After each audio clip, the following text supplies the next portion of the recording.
Robots Radio presents... In 1939, director Victor Fleming and star Judy Garland invigorated the silver screen with a dash of Technicolor and a healthy dose of charm. In 2019, we finish out a trio of expensive Irish whiskeys. The film is The Wizard of Oz. The whiskey is Redbreast 15. And we'll review them both. This is the Film and Whiskey Podcast.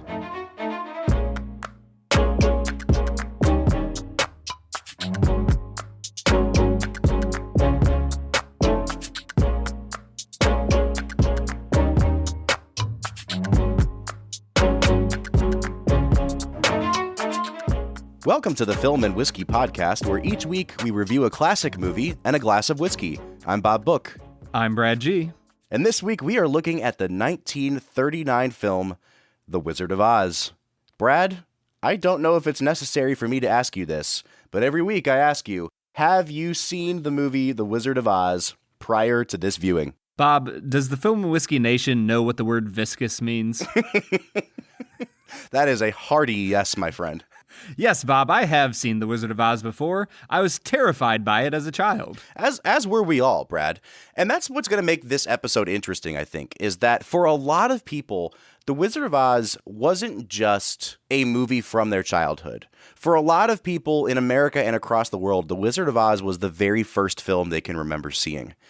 This is a movie that taught a lot of us how to watch a movie, what a movie could be, how to follow the plot of a movie. In a lot of ways, this movie was like our teacher for cinema.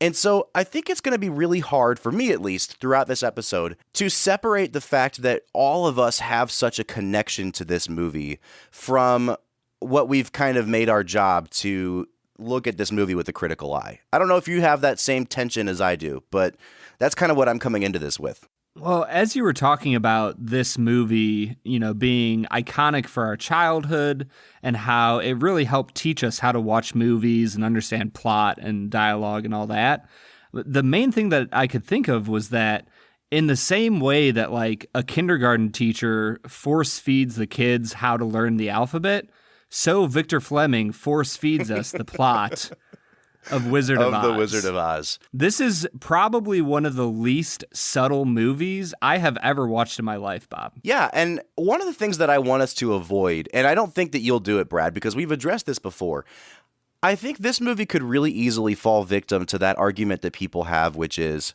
well, it's a kid's movie. It's supposed to be on the nose. It's supposed to be over the top. It's supposed to be cheesy. Because that's just not the case. There are movies that are geared towards children out there that do have these levels of complexity and subtlety to them. And you're right, Brad, this is just not one of those movies. And so I think that as we get into talking about The Wizard of Oz, when we have things that are legitimate complaints or things we see as flaws in the movie, you can't just attribute that to, well, it's a movie made for kids. A flawed movie is a flawed movie, no matter who the intended audience is. I would totally agree, and I can tell that you and I might be on the same page that The Wizard of Oz is a flawed movie in a lot of different ways, and I'm kind of curious to hear why you think that, Bob. So, Brad, that's a great question, and I've been thinking about it a lot, and I think that when a movie is as popular as The Wizard of Oz, and it is a popular movie, I think when you're this familiar with a movie, I think that sometimes we can confuse familiarity with quality.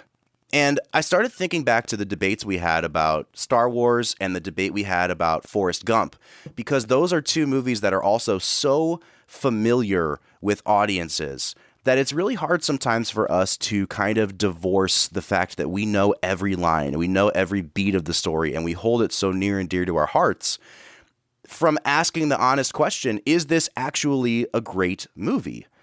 Because sometimes when a movie means so much to us, and it's been such a big part of our lives, it gives us the warm fuzzies every time we watch it, I think sometimes we just shut off the critical part of our brain and we don't think much about the actual quality of the movie.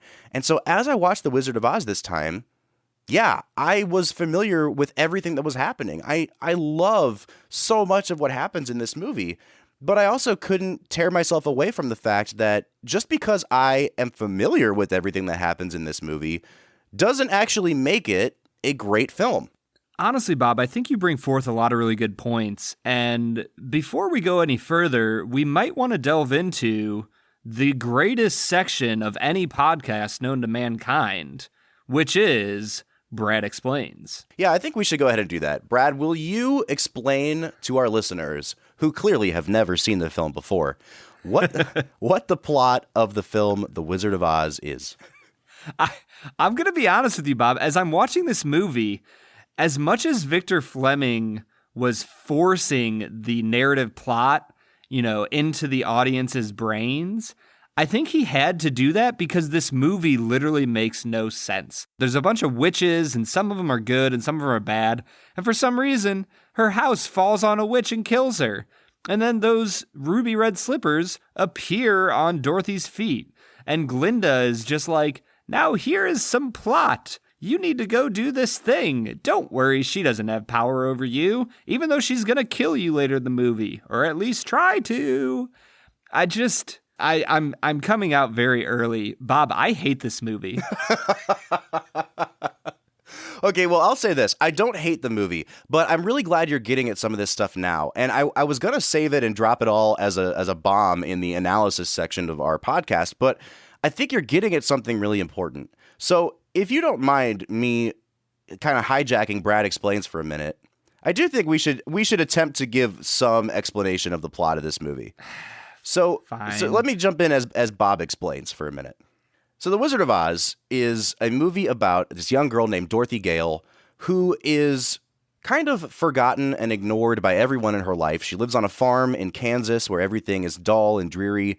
And the only person that she really cares for isn't even a person. It's her dog, Toto, who apparently is up to no good and causing mischief. And the local mean lady, Miss Gulch, says that she wants to have Toto destroyed.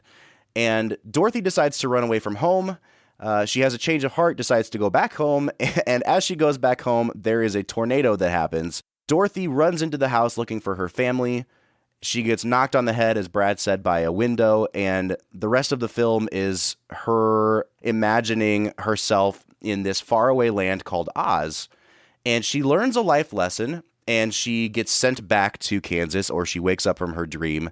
And the life lesson of the film is that there's no place like home. And Brad, I'm not going to lie to you. I'm 100% with you on the fact that I cannot make heads or tails of what this movie's supposed to be about.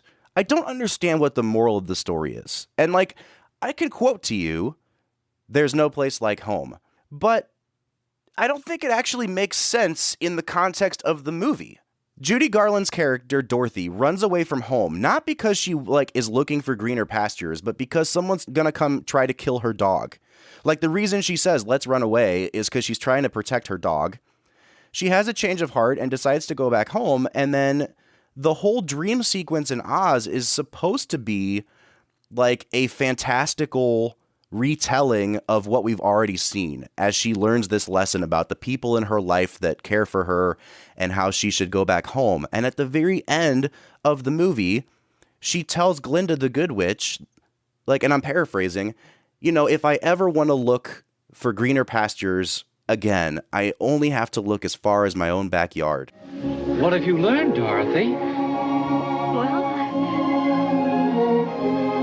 I think that it wasn't enough just to want to see Uncle Henry and Auntie Em. And it's that if I ever go looking for my heart's desire again, I won't look any further than my own backyard. Because if it isn't there, I never really lost it to begin with. And that makes no sense because her character wasn't looking for greener pastures to begin with. It wasn't like she was running away to be a star on Broadway. I don't understand why Dorothy needed to learn a lesson in this movie. It just really doesn't make any sense to me.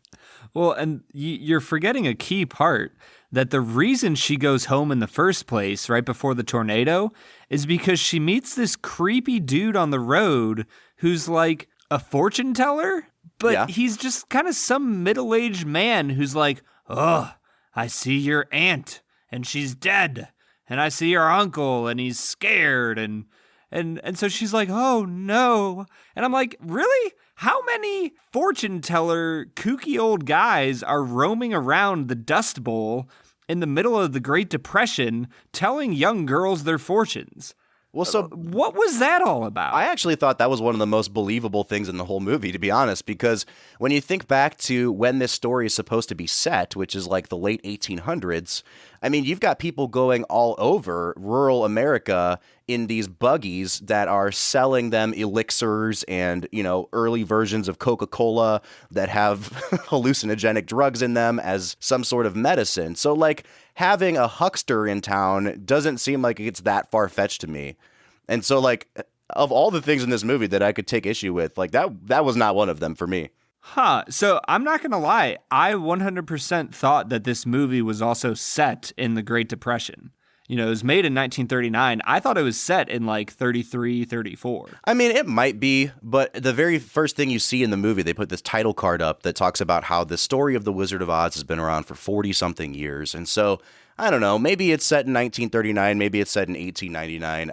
Either way, I have bigger fish to fry when it comes to things I don't like about this movie. Well, let's get to it, Bob. I guess a good place to start might be with the performances. So was there any performances that you had in mind that really stood out to you in The Wizard of Oz? Brad, I'm not going to lie. I actually really liked everyone in this movie. I do think that the whole movie is overacted.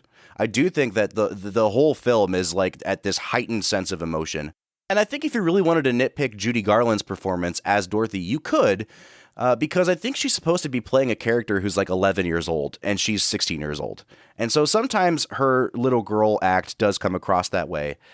But the problem for me is that I cannot separate how much I love Judy Garland from being critical about this performance, because if I'm honest with you, I think Judy Garland might actually be my favorite movie star of all time. And everything she does with Over the Rainbow makes up for any other sins she commits in the course of this movie to me. So, Brad, maybe you're better qualified than I am to speak to Judy Garland in this movie. I'm sure that she was meant to come across this way, but she is a very angry young girl. And granted, I get it. Like, she's kind of overlooked on the farm, and this old hag is trying to kill her dog. But Judy Garland still, throughout the whole movie, kind of comes across as angry. And I struggled with her performance. It wasn't the worst. It wasn't the end of the world. I thought that she was charming and convincing in a lot of ways. But yeah, her performance for me was just okay. It was decent. So was it the performance or was it the character? It was most likely the character and the script. You're probably right to point that out. So I do think that I liked some of Dorothy's like fiery moments. I liked that she stood up to the wizard when the wizard kind of went back on his word about, sending them home once they got the Wicked Witch of the West broom. But Brad, you're right in that Dorothy really does commit some social like faux pas in this movie. At the very beginning of the movie when it's still in that black and white sepia tone, and Miss Gulch is in their living room talking about how she wants to kill her dog, and she straight up calls Miss Gulch a witch to her face. And I was like, why is there no punishment for this young girl for saying these words in the presence of her aunt and uncle in early 20th century Kansas? You'd think that was something you shouldn't do. And then not to mention the fact that in the course of the movie, Dorothy straight up murders 2 people. Dorothy actually kills people in this movie, and both times there is no punishment. And in fact, both times she kills people, everyone celebrates. Wait, you're talking when she kills both the witches? Both of the witches. Like but I was watching it this time around, and like at the end of the movie where she finally kills the Wicked Witch of the West, and she throws the water on her, the Wicked Witch of the West melts, and then the guard in the castle goes, "You've killed her." And Dorothy's whole defense, and I swear this is how it goes. She goes, "Well, I didn't mean to kill her." And that's it. And then they're like, "Hooray, Dorothy." She's dead. You killed her. I didn't mean to kill her. Really, I didn't. It's just that he was on fire. Hail to Dorothy! The Wicked Witch is dead! Hail! Hail to Dorothy! The Wicked Witch is dead! There's no punishment for her straight up murder of 2 individuals. Well, I mean, I think that she has plausible deniability for the fact that she was on drugs. I mean, clearly, I still can't get over the fact that this entire movie is a giant drug trip, and yet for some reason, 1939 America was like, yeah, let's do some acid. Sounds like fun. So I think that the rest of the podcast is actually going to have to flip to me defending the movie, because it sounds like, Brad, you really, really hate this movie a lot. And I'm not in that camp. Like, I don't think I've ever agreed with it being listed in like the 10 best films of all time. I've just never quite been there on the bandwagon of this is a great movie. It's important to us as a culture, but that doesn't necessarily make it really good. Well, Bob, can you take a minute then and explain to me why this terrible movie is so important to American culture? Because, like, I understand that it's one of the earlier movies that you see in color, and it's, you know, it talks about, you know, America at a desperate time and the Great Depression and all that. And, you know, I know that the costuming was probably ahead of its time and so on and so forth, but, like, why do we care about it so much? It's not a good movie. Yeah, I think that's a really good question to ask, Brad, and I've been trying to wrestle with that myself. And I think part of it is, you know, to give the really cynical answer, I think a lot of it is corporate America. When we talked about The Shawshank Redemption, we talked about how that movie found a sort of second life on video and then on cable, and how it did so well on cable that it changed the perception of itself on cable because it was a box office flop. And The Wizard of Oz was considered a flop as well, but it finds a second life in the early days of television because it's probably a cheap movie to run, and it becomes a movie that's shown once a year on television as a big event, the same way that you've seen movies like The Ten Commandments, even to this day, when they show that. It's a once-a-year event that they show that movie. And so for a whole generation of Americans, you know, especially in that the generation of baby boomers who were first getting television, they grew up with The Wizard of Oz, and it was fed to them as this movie is an event. This is an important movie. We're only going to show it once a year, so you can't miss it. And I think when a movie is marketed that way, I think it really does influence the way people think about it. And people became so attached to the movie, then it also takes on that life of being able to sell merchandise and being able to have, you know, conventions where people dress up as characters.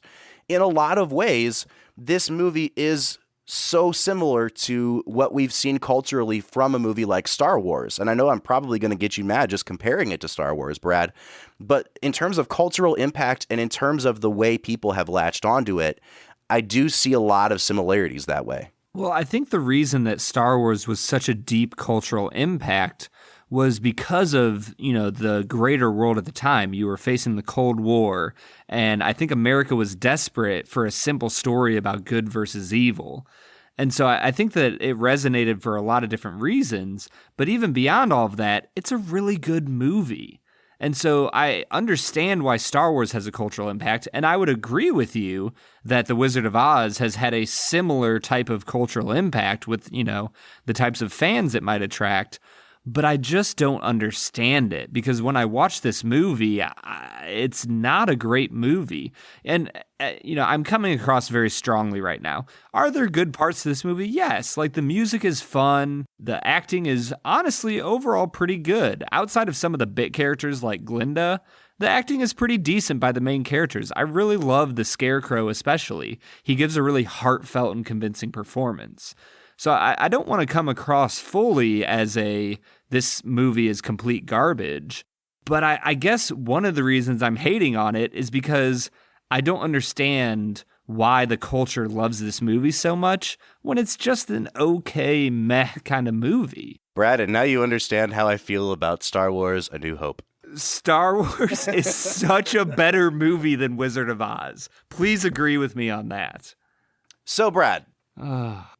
So I think you brought up a lot of good points, Brad, and this is such a topsy-turvy episode because of our strong feelings about this movie that I think we're going to have to come back after the break and do a lot of the stuff that we normally do before the break. I want to talk about the performances. I want to talk about the music in the movie. I want to talk about the cinematography because on a technical level, I was blown away by a lot of things that happened in this movie, and I think it's worth talking about those things. But before we get into that, what do you say we press pause? We calm ourselves down a little bit, and we try this Redbreast 15. Let's get to it.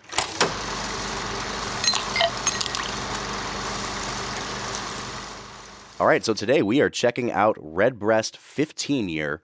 Now, if you've been following along, ever since the end of last season, we have been working our way through this sampler trio of Redbreast. It is an Irish whiskey. It's a very high-end Irish whiskey, and we were able to get this sampler for, I think, $15 of just 50 milliliter samples of their 12-year, their Lastau edition, and then the 15-year.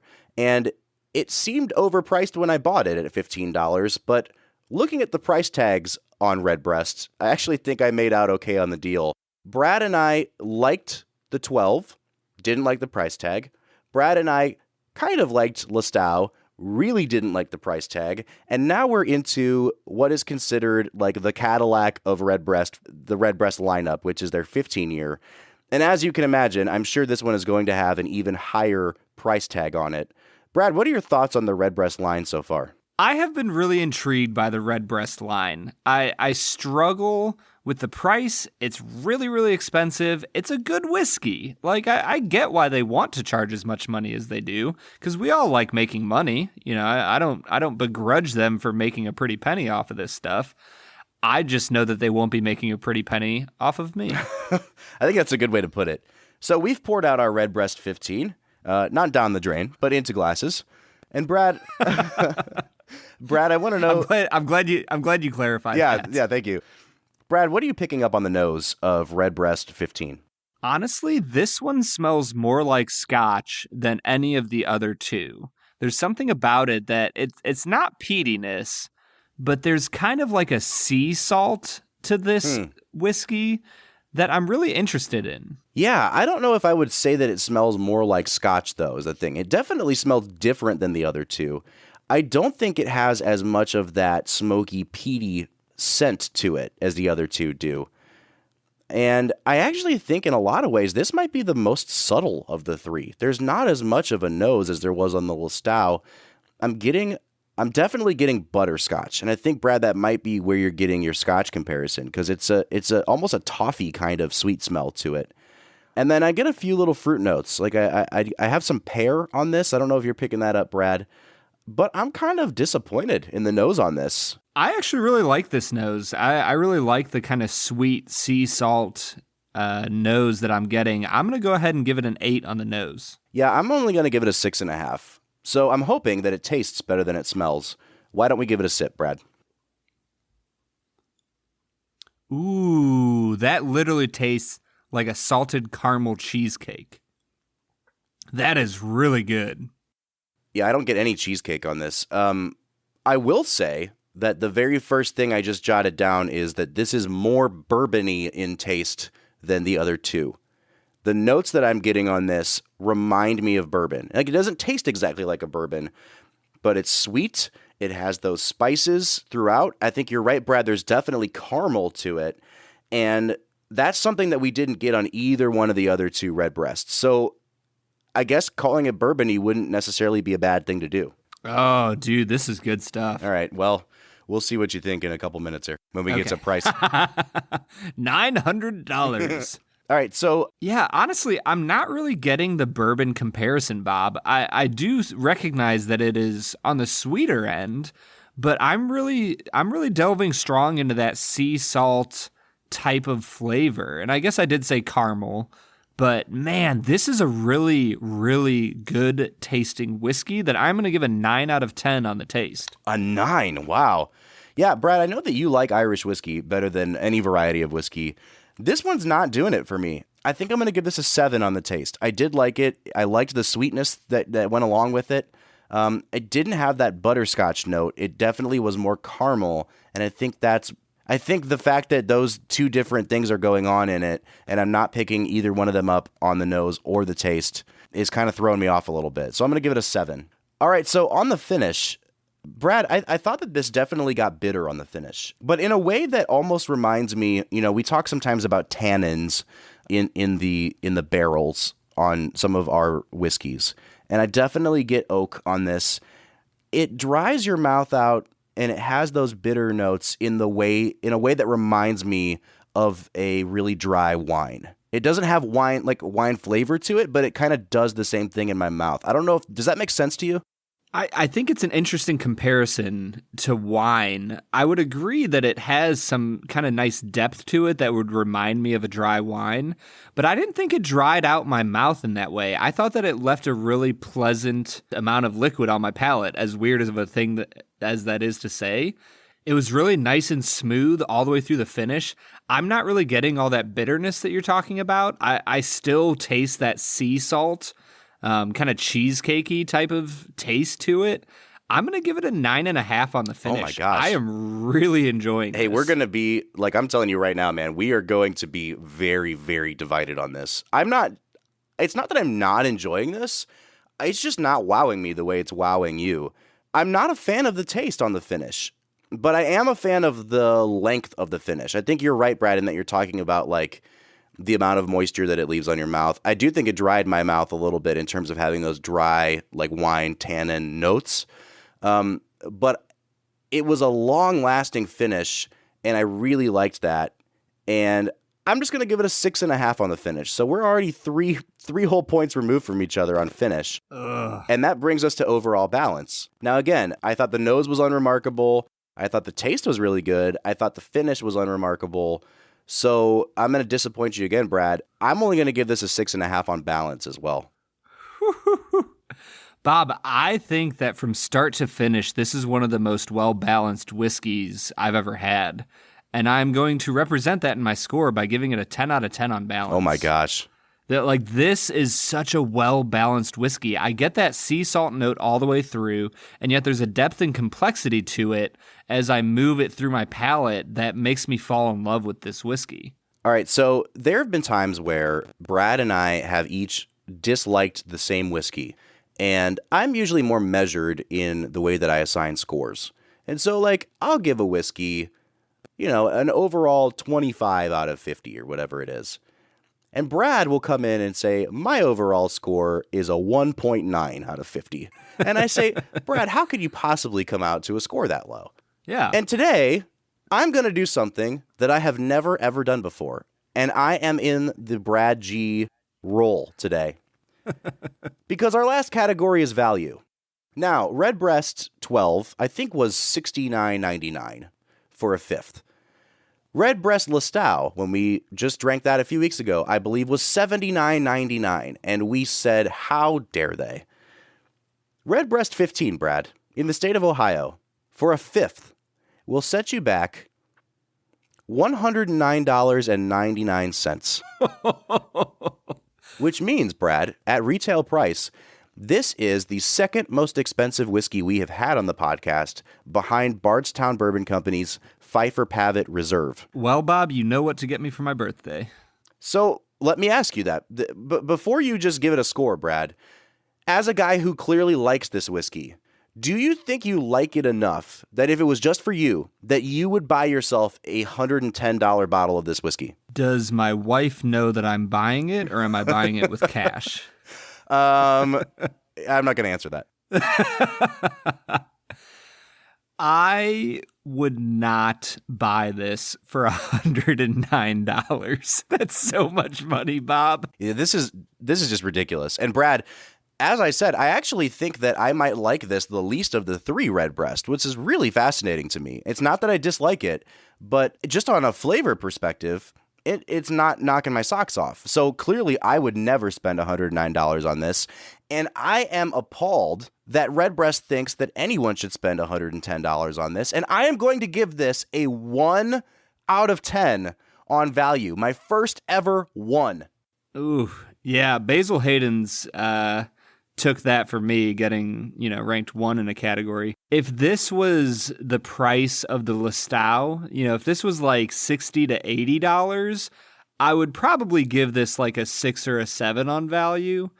Because that's still way expensive, but I would say that the quality is coming closer to matching the price point if it was $80.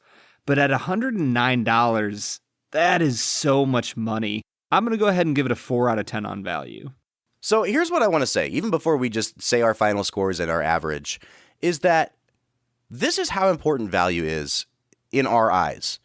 Because Brad literally came out and said, this is one of the best whiskeys and most well-balanced whiskeys he's ever had. This man was giving 9s and 10s across the board, and still they priced this so astronomically that even Brad, who loved it, has to admit this is only in his eyes a 4 out of 10 in value. I know that the whiskey manufacturers are not listening to this podcast, but there has to be something to be said about a guy like you, Brad, who loves this that much and still will say, I will never buy this for myself. Yeah, and the problem is, this isn't a whiskey that I want to buy and like only drink when I birth a child. This is a whiskey I would want to drink, once or twice a month. Sit down, have a glass of whiskey, watch a movie. But I don't feel like I could do that if I spent $109 on the bottle. That's just insane. Yeah, I agree. And even with my score of 1, I'm coming out to a 27.5 on this. So this, well, here's the thing, Brad, just hear me out. It was already above average, even without the value score. And if this had been a value of, a 6, a 7, we'd be talking in the 34, 35 range, which for a guy who was unimpressed with this is a really good score. This is a good whiskey, but I literally gave it a 1 out of 10. And I think that's the thing, the big takeaway from Redbreast, all three of them, is that they are just astronomically priced, and I can't justify the price tag on any of them. Yeah, I'm right there with you, Bob, on the overall analysis. However, I am coming out to a 40.5 out of 50. So we are 13 whole points off, or 26% in our analysis of this one. Yeah, we are in vastly different planes when it comes to this whiskey, which doesn't totally surprise me because I know what your preferences are in whiskey. In general, though, this is just a darn good whiskey, and I am so glad that we got this sampler. I will say, I hope you could say that spending $15 on this sampler was worth it. Oh my gosh, I feel like I dodged a bullet. Yeah, I would agree with you. And I think what you dodged is a $70, $80, and $110 bullet. Yeah, absolutely. So we're coming out to an average of a 34 out of 50. And I know, Brad, that's going to be kind of a blow to you because you really liked this one. And I'm okay with this being there. I just would always say the caveat is don't go spend your money on this. If someone is pouring this out for you and asking if you want some, absolutely. I would recommend for that. If you're asking me if you should ever buy this, like Brad said, if you're about to have a child, but other than those huge life moments, I don't know that I could ever recommend buying this. If you have like 6 friends that are looking to splurge on a really good whiskey and you want to fully split the cost, yeah, go for it. I highly recommend it. Do it. But if you're just buying this by yourself and you're not, fabulously wealthy, like Bob and I already are because of this podcast, I am very sadly going to say that I don't recommend this whiskey, and only because of the price tag. Well, there you have it. That was the Redbreast sampler and Redbreast 15 in particular. Brad, what do you say we get back into talking about The Wizard of Oz? Yeah, let's get to it.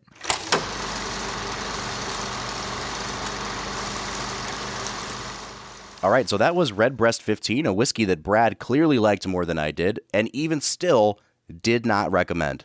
I'm really sad about that. And you know what else I realized that I was really sad of was that the last sampler we got was the Glenmorangie sampler, and that one was so good that the Redbreast just kind of paled in comparison. Brad, you could literally buy a bottle of Quinta Rubin and a bottle of either La Santa or Nectar d'Or, and it would be about the same price as a bottle of Redbreast 15. Yeah, and one might say that you would have 2/5 of really good whiskey instead of 1/5.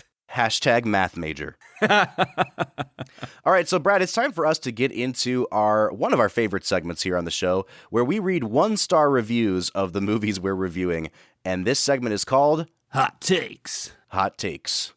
So our first 1-star review is from IMDb user Riddler2, and their review is titled Most Overrated Movie Ever. Mary Poppins, Who Framed Roger Rabbit, The Sound of Music, Shrek, Back to the Future. All timeless family movies, they do not get enough credit. But The Wonderful Wizard of Oz, more like The Wonderfully Bad Wizard of Oz, is loved by... Wait. What? Wait, did he actually write that? Oh, yeah. Yes, that's in parentheses here. More like the wonderfully bad Wizard of Oz. Is loved by all, not by me. For the millionth time, Channel 4 showed the film on TV this afternoon, and I just had to see if my opinion would change, but oh no, certainly not. Now, I loved this movie when I was tiny, but then I just went with the adventure of it all. Now, just a pile of rubbish with a vomit-inducing performance from Judy Garland. Vomit-inducing! The most cliched story in the world and really poor visual effects. I mean, a yellow slab is the yellow brick road. I can understand the reasons why everyone loves this film because they watched it as a child and then had to show their children straight away. Do not, I repeat, do not show this to children. They will be scarred for life, and it will be your own fault. The constant singing is just enough to drive anyone with the brain mad. We're off to see the wizard is sung over and over again repeatedly, with no sense of pacing or movement. Dorothy's really whiny and annoying after a while. The Wicked Witch has always terrified me and will scare any children who watch this. Just do not watch this pile of vomit-inducing rubbish. It is 76 years old now. Everyone has suffered through this pile of vomit-inducing rubbish enough. There is a better Oz film out there, Oz the Great and Powerful from Disney, which does not even need to be compared to this vomit-inducing rubbish. 1 star. Wow. I guess I'm going to have to change my IMDb username now that everybody knows it. He really... I guess my only question would be, like, whether he thinks this is a vomit-inducing movie. Yeah, I was going to say, he really wanted to hammer home the point that he threw up multiple times while watching this movie on Channel 4. I don't even know what to say to that, Brad. Yeah, the thing is, he has some decent critiques in there about the singing, but Judy Garland is not terrible in this movie. I will wholeheartedly agree with him that this movie can scar people for life. The flying monkeys are terrifying. The witch is terrifying. The way that the witch who got crushed by the house, when the slippers disappear off her feet and her socks like curl up in on themselves, that's like terrifying. Yeah, this movie definitely has some really dark things going on. So yeah, as a child, I don't know why this is a movie for children, because I really do think it can be horrifying. But I also love that he said that people watch this movie as children and then want to show it to their children straight away. All right, Brad, so we have spent a good portion of this podcast talking about our nitpicks and our general dislike for this movie. But I want to take a minute and I want to talk about things that I really did like with the movie. And I liked most of these performances. You know, I really, really loved Ray Bolger as the Scarecrow. I know, Brad, you already talked about the Scarecrow's performance. The physical comedy that he's doing, the ability to make himself look sort of weightless. I really loved everything Ray Bolger did as the Scarecrow in this movie.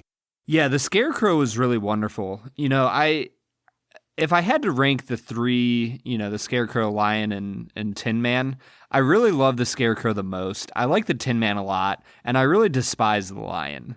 There's something about the Lion that I really just don't like about his performance. He just comes across as schmoozing and kind of gross to me, and I really hated him. But other than that, I really like the Scarecrow and the Tin Man a lot. They come across with a lot of sincerity. Yeah, and I actually really liked the Lion on this watch. When I was a kid, the Lion was definitely my least favorite character as well, and I always hated that song they give him when he does If I Were King of the Forest. I felt that it always kind of like grinds the movie to a halt. But this time around, I really appreciated the Lion because he really does, the guy that plays him, Burt Lahr, he really does have this like old vaudevillian kind of thing going on, and he gets a lot of jokes, like actual jokes in the script, and I thought that he landed most of them. Here, go away and let us alone. Oh, scared, huh? Afraid, huh? How long can you stay fresh in that can? Come on, get up and fight, you shivering junkyard. Put your hands up, you lopsided bag of hay. Now, that's getting personal, Lion. Yes, get up and teach him a lesson. Well, what's wrong with you teaching them? Well, I hardly know him. Well, I'll get you anyway, Pee-wee. And Brad, like I said, I think all three of Dorothy's sidekicks in this movie are really, really great. I think that Margaret Hamilton as the Wicked Witch of the West is great. And I think that Frank Morgan, who plays 5 different roles in this movie, including the wizard, is also great. Like, I have no problem with any of the actors in this movie. Yeah, and it's interesting because I would probably agree with you. For the most part, other than Glinda, the fairy good witch of the north, whatever she is terrible, dude. Like, really, really bad. But other than her, all of the actors in this movie are pretty good. Like, I'd give them all, like, probably like a C+ to an A- type of performances. All right, so moving on from the performances, just real quickly, I do want to talk about the direction of this movie. This movie was in production for a long, long time, and it was in production at the same time that MGM was also making Gone with the Wind, which we're going to watch next week. And Gone with the Wind also had a troubled shoot, and they were moving directors in and out of both movies. And so even though the majority of this film was directed by Victor Fleming, for parts of the movie, it was also directed by King Vidor, who did most of the early stuff in Kansas. But when I was watching it last night, I definitely noticed similarities in some of the camera movements between this movie and Gone with the Wind, which Victor Fleming also directed most of. And I was really blown away by that opening scene in Munchkinland and how much they moved the camera and how the camera was on a crane for most of the time, and they were kind of looping around, showing you the geography of Munchkinland. And then at the end where they're sending her off, you're off to see the wizard, it's this really long tracking shot that pulls back with her all the way down the yellow brick road. And it reminds me of this crane shot that we're going to see in Gone with the Wind next week. From a technical standpoint, I mean, the cinematography, the costumes, the color, this movie is, it just leaps and bounds to me better than Stagecoach that we watched last week. I thought Stagecoach looked amateurish in comparison to how well done every technical aspect of this movie was. Man, that is really interesting to me. I think that the set piece near the end of Stagecoach is where a lot of the technical brilliance is, and I would agree that for the majority of the movie, Stagecoach, it's a lot of kind of stock footage of people talking to each other and so on and so forth. I guess with Wizard of Oz, I was just so distracted by the stilted dialogue and the terrible script that I really struggled to even notice those things because I was so painfully aware of how terrible of a script I was listening to. So it took you that much out of the movie then? It really did. As I'm watching the movie and Glinda would just bluntly say, like, "You must do this. Don't worry. She doesn't have power over you because you have the slippers. But if she has the slippers, you will lose that power." I'm like, honey, come on, like deliver it with something of like the fact that you care about this young girl.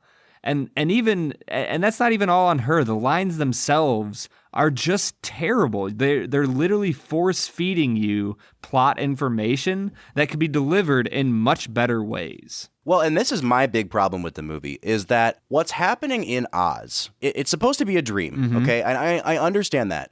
But in most movies or stories where a character has a dream or is experiencing some sort of fantastical elements like this, then what's happening in fantasy world is supposed to be mirroring what's happening in the real world. And the Oz storyline just doesn't make sense if what's happening in Oz is supposed to be a reflection of what's happening in Kansas. The characters are kind of the same. Like, the same people who play the Tin Man and the Scarecrow and the Lion are in Kansas, and they talk about, having a head full of straw and not being brave versus not being brave. I understand that those people are represented, but then you have things like you're talking about, Brad. Who is Glinda supposed to represent? Like, if this is some sort of allegory, then, like, there was no Glinda in Kansas. So we have these whole other characters that are inserted. And then what's the ruby slippers supposed to represent? It's like, it doesn't work as a metaphor, and it also doesn't work just from the standpoint of like world building. They just kind of come in and say, "Oh yeah, by the way, you have these ruby slippers and they're magic and no one can take them from you." But what do they do? What are they supposed to do? They give her power? Do they do something to help her journey? I think back to when they kill the Wicked Witch of the West at the end of the movie, which totally happens by coincidence. She wasn't trying to kill the Witch of the West. She was trying to put out the Scarecrow who's on fire and just happened to throw water on the Wicked Witch of the West. And, like, none of what happens in Oz has any real significance or works even like as a metaphor for what's happening in Dorothy's life. And I think you hit the nail on the head, Brad, that the big problem with this movie is the script. It just doesn't work. Yeah, and there's certain parts of the script where you need to like learn information, and they just kind of say it bluntly. Judy Garland is like, "Well, I'm not a witch, and witches are bad." And Glinda goes, "No, some witches are good." And Judy's like, "Okay." And then she's like, "Oh, well, this witch in the West, what is she? Oh, she's wicked, but don't worry, I'm good." Oh, okay. You're just told, oh, this witch is wicked and this one is good. And these ruby slippers are magical, but we're never going to talk about the magic that they give you. I was so brutally aware of this script that, like I said, it really forced me away from some of the more beautiful elements of the movie. I think back to the episode that we did on Singing in the Rain, and I gave that movie a 9, and I've been second guessing it ever since. But my rationale for giving Singing in the Rain a 9 was that we all remember the songs and the musical numbers and the dances. And I think sometimes we forget how some of the scenes in between those can really drag. And The Wizard of Oz is, I think, that example taken to the extreme, because all of the songs in this movie are great. I love the wordplay. I love the melody. I think that there's some really complex melody going on in this, and the music, the score is phenomenal. And if this was just a collection of clips of people singing the songs, I think I might actually like the movie better.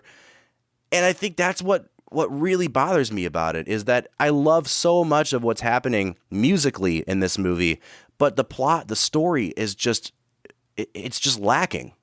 Well, I feel like we've spent a lot of time on how much we hate the plot and the story, but I'm kind of curious, was there anything else that you really liked about the movie, Bob? Like, what was a scene in the movie you loved, or a specific character you liked? Was there anything else you really enjoyed about the movie? I'm always going to give a plug for Judy Garland. I think that she has always been underrated as an actress. And yes, I do think she's kind of doing a little girl act here, but her ability to emote on screen, when she's crying in the witch's lair, like that's real. And her abilities just as a vocalist were always apparent. And for this, 16-year-old girl, when they're making this movie, to sing Over the Rainbow, which has become the most iconic song in a film of all time, she blows me away. And I will forever still continue to watch The Wizard of Oz, if for no other reason than Judy Garland. Yeah, I'm actually going to highlight a performance as well. It's not going to be Judy Garland's. I was blown away by, as an adult, how terrified I still was of the Wicked Witch of the West. Her performance is so scary, and not just when she's the Wicked Witch. When she is sitting in, M's house and she is telling Dorothy that she's going to kill Toto, I was terrified of her right then and there in that living room, as when she's just a normal person. I thought that her performance was utterly convincing and really terrifying in a lot of ways. Yeah, and a lot of the actors on this movie really, really dedicated themselves to the making of this film. The Cowardly Lion's costume weighed like 100 pounds, I think, because it was really made out of pelts. And it really weighed him down. And once you got into the costume, you were in that costume all day. The Tin Man, who was played by Jack Haley, actually, he was not the first choice. It's a really famous story in Hollywood that this role was cast with another actor named Buddy Ebsen. And when they were doing the first few weeks of shooting, the Tin Man's makeup was actually an aluminum powder.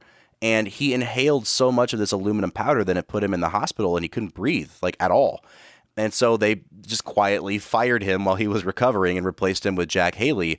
And they turned the makeup into an aluminum paste so that it would stick on his face and not get in his lungs. But going back to Margaret Hamilton as the witch, she had a really, really freak accident on the set. In the scene in Munchkinland where she disappears and, she goes down through what's a trapdoor in the set, and a fireball comes up. On one of the takes where they filmed that, someone cued the fire too early, and she had third-degree burns on her face because the makeup they used for her had copper in it, and it conducted so much heat that She had to take 3 months off of filming this movie to recover before she could come back. So, we're talking about the studio days where they did not give as much care to their actors. And I think it just goes to show you how dedicated Margaret Hamilton was, and a lot of the actors in this film were, to turning in the performances that they did. Yeah, I mean, I'm glad they didn't just fire her while she was recovering in the hospital. That's like one of the shadiest things I've ever heard. Oh, I'm sorry that we poisoned you. Guess you're just going to get fired now, and we're going to hire somebody else and give him better makeup. Well, and also, with Dorothy's track record, I guess they're both lucky they didn't just get offed. Yeah, for real, though. So, Brad, we've talked a lot about this movie. I am anxious to hear what kind of a score you give it. So I'll turn it over to you, sir. Give this movie a score out of 10, and would you recommend? I am going to give The Wizard of Oz a 5 out of 10. This is just a struggle of a movie for me. It has its endearing moments. The performances are overall pretty solid, with a few standout exceptions. But I cannot recommend The Wizard of Oz to anybody. I don't think that it is worth your time. I don't think it's a good movie. I think it is well below average. And I am really, really sad that I had to watch this movie. Well, and I do think that it's still very fair of you to give it a 5. I'm glad that you're not just giving it a 1 because you didn't like it. And for myself, I really struggled with what score to give this. And I think a lot of it comes down to, what do I honestly think of this movie versus how much are people going to get mad at my score for this movie because everyone loves this movie, And so I thought for a while about maybe I'll give it an 8 because I don't think it's perfect, but it's still a classic movie. But honestly, I just don't like it enough to give it an 8. I think it's a good movie. I think a lot of it holds up in terms of the music. I do think it's still worth watching. I would still recommend, but I've never found this movie to be as great as other quote-unquote classic films. So I'm going to give this movie a 7.5. Ooh, I think it's a worthwhile film. I think it's like a 3-star movie. But Brad, this really puts us into hot take territory because our average comes out to a 6.25, which is a very low score considering what we normally score movies. And it's for what might be the most popular film of all time. So I feel like we should expect some feedback on this one. Yeah, I am really curious to hear what people have to say. And I'm honestly very curious to hear what the split would be between older adults who love this movie and younger people that are our age who watch this movie. Because I feel like a lot of my friends that I've ever talked to about this movie are like, yeah, I watched that when I was a kid and I was terrified of the flying monkeys. And I'm really curious if that would sway the younger generation's opinion of this movie. Well, Brad, this is one of those areas where IMDb actually really comes in handy. On IMDb, this movie only has an 8.0, so it's not even in the top 250. And when you click on the overall rating for the movie, it breaks it down by demographic. Females over the age of 45 score this movie higher than anybody else at an 8.7. And the lowest scores are for people between the ages of 18 and 29 who average about a 7.8. So there's a huge spread in what people think about this movie. And I think it kind of goes to show what you're talking about, Brad. I don't know that this movie is going to continue to be the pinnacle of classic films for coming generations. I don't know a lot of people who show this movie to their kids anymore. And it really does seem like something that was cherished by generations past as part of their childhood that isn't really making the transition to younger generations. And if it is making the transition, I think it's because of remakes like the Broadway musical Wicked and other, such transformations of the movie into the modern lens. But I would agree with you, Bob. I don't think it's going to continue to hold up very well as the generations move along. But we want to hear what you think. Maybe you totally disagree with Brad and I on this and you want to rake us over the coals a little bit. We are happy to hear you out on this. You can find us on social media. Brad, where can they find us? You can find us at Film Whiskey with an E, and we will be on Facebook, Twitter, and Instagram. Or you could give us a call on our call-in line. I'm really excited to hear some people give feedback on this film.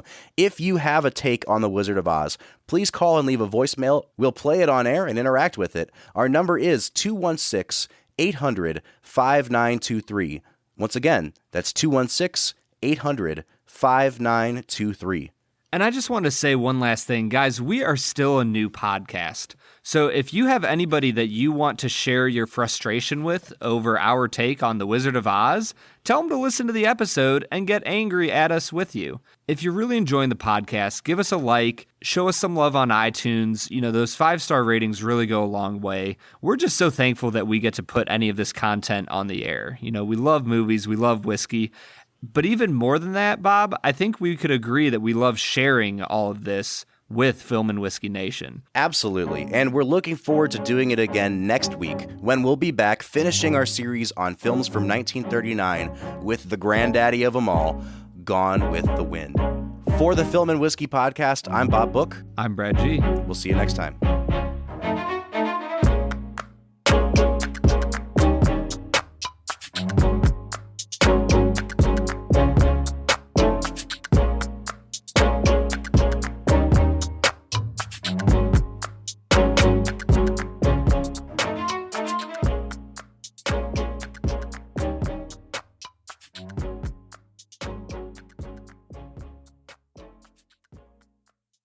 Hey, by the way, have you looked at the price on Redbreast 15 on the Ohio website? Nope. Don't do it. That's all I ask of you this episode is just let me have that one moment. Okay. All right.